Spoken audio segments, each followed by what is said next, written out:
त्या कॉन्फरन्समध्ये देशाचे विदेशाचे सर्वच लोक सर्वच बिझनेसमॅन त्या ठिकाणी येतात। मग देशातला करार राहो की विदेशातला करार राहो तो त्या ठिकाणी एकाच प्लॅटफॉर्म होत असतं, एकाच ठिकाणी होत असतात। त्यामुळे उद्धव ठाकरे बालिश आहेत, आपले आदित्य ठाकरे बालिश आहेत, त्यांना अजून सरकार पूर्ण कळलं नाही आहे। ते 2 वर्ष पर्यटन मंत्री होते, ते पर्यटन करत राहिले, त्यांना अजून सरकारमधला मूळ गाभा कळला नाही आहे।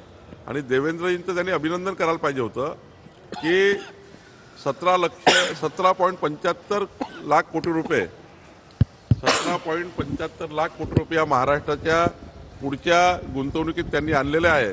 देशभर कौतुक होत आहे, महाराष्ट्रभर कौतुक होत आहे, पण आता हे बिघडलेल्या मानसिकतेमध्ये जे कार्टे आहेत ते काही सुधरत नाही आहे। त्यामुळे मला असं वाटतं 5 लाख कोटी विदर्भात इन्व्हेस्ट होत आहे, गडचिरोलीमध्ये 3 लाख कोटींचं इन्व्हेस्टमेंट येत आहे। विदर्भ बदलत आहे, औद्योगिक बदलणारच आहे। हा महाराष्ट्र थांबणार नाही, हा महाराष्ट्र पुढे जाणार आहे, विकसित महाराष्ट्र होणार आहे।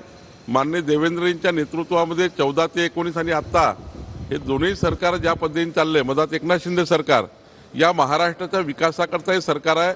विदर्भाला जे आत्तापर्यंतचं मागासलेपण होतं ते विदर्भाचं मागासलेपण गडचिरोलीपासून बुलढाण्यापर्यंत, मग ते इरिगेशन सेक्टरचं असो, औद्योगिक सेक्टरचं असो, हे सर्व मागासलेपण दूर होणार आहे। सर हिंदी में जानना चाहेंगे की स्वबळाचे संकेत दिलेले आहेत।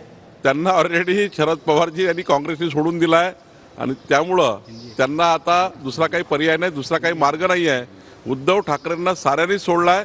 एक दिवस असा येईल की उद्धव ठाकरे हम दो हमारे दो एवढेच राहतील। शेतकरी कर्जमाफीला विरोध केलाय।